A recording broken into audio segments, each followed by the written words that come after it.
Kings at 16. I think Quentin Byfield takes a big leap up this year. My concern is, so he took a huge leap at wing last year. He moves to the middle. He's going to have Fiala and Fogle with him. I think those are two real good wingers for him.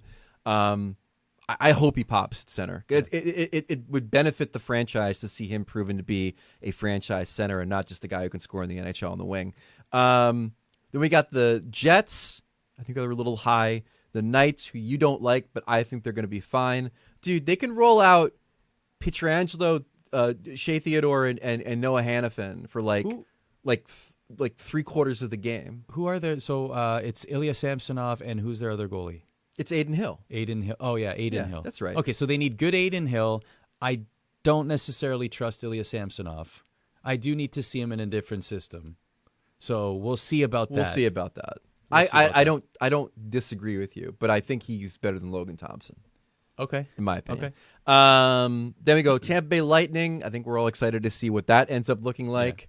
Yeah. And I don't bet against Vasilevsky. I just don't. Yeah, and I don't bet against Gensel, Point, and Kucherov. Yeah, that's going to be disgusting. Carolina Hurricanes, high for me. They're at 11. They're high for me. Okay. They're high for me because I look at that roster and I say to myself, there's a lot of attrition there. They're doing the plug-and-play thing like they always do in Carolina and hoping that the Brind'Amour system can carry them to another playoff spot. I think they've got some really good young players on the way. I think this year could be a step back year for them. I love Rod Brind'Amour as a coach. I think he's one of the best in the league. So is he? I think so. You don't think so? Must be all the cup finals as he's led his teams to. Okay, come on now. Toronto Maple Leafs at 10. Again, could this be the year, Arda? You would know better than I. I think goaltending's the big issue. Mm-hmm. Joe Woll, is he going to be the Renaissance goaltender that Toronto needs? You know, the Jacob Markstrom to the Devils, so to speak. Obviously unproven, but has played well in positions that he has been called upon to step up. He's done well, but we'll see. And as Injuries. I was mentioned on my bold predictions piece on ESPN.com, Mitch Marner resigns. It's my bold prediction. Yeah, that's a big one. That is a big one. I mean, Craig Berube, though, wasn't it? I don't know if he was the first person that he made. It was the first public picture we saw Berube as coach. At a was coffee sitting date. with Mitch Marner. It was the first one, so that's good. I wonder what Marner orders. So that's number 10 from there. Nashville Predators, come on, let's go. Already a team on the upswing last year. Brady Shea, Steven Stamkos, Jonathan Marchessault added to the mix. UC Soros back again in goal. I mean, they're going to be very good. Okay. The Vancouver Canucks, we're all wondering about the goaltending with that Demko's health.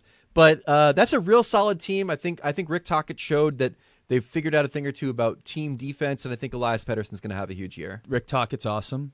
That forward core is awesome. Yeah. I think that carries them, at least in the regular season for sure. Boston Bruins might be a little high. I think we're seeing that Elias Lindholm's going to have a good impact on their center position, but the vibes, dude, the vibes are off with the Boston Bruins, I have to say. Goaltending, you break up the goalie hug and see what happens. Yeah, the vibes are off. The Devils at 6. Yeah, I think they could be a little bit higher, but I'm taking wait and see on them a little bit. That's what I was going to say. Not top 5 for NJD? NJD? They're wait and see. They're wait and see. Okay. They still have to kind of show me in the regular season that the pieces fit. They look great on paper. Let's see it in practice. Then Colorado, again, we're all kind of wondering about the depth with them. The Kushkin, Landeskog, some question marks there. But that's a really good team if the pieces come together. Good enough to maybe win the cup. Number 5. The Rangers are at 4. Then we got the Rangers. This is a big thing for them, obviously, is Jacob Trouba saying, look, I think this is the last dance for this core. Yeah. We know it. We feel it. So I wonder how much extra motivation that's going to bring. Or is that going to implode the team? I think the rest of the core is like, not for us. For you, buddy. They're trying to clear out your salary so we can get younger and better.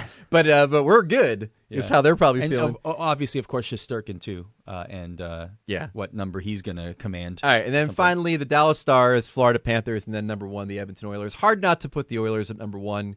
Like you said, I think they're clearly the cup favorite entering the season.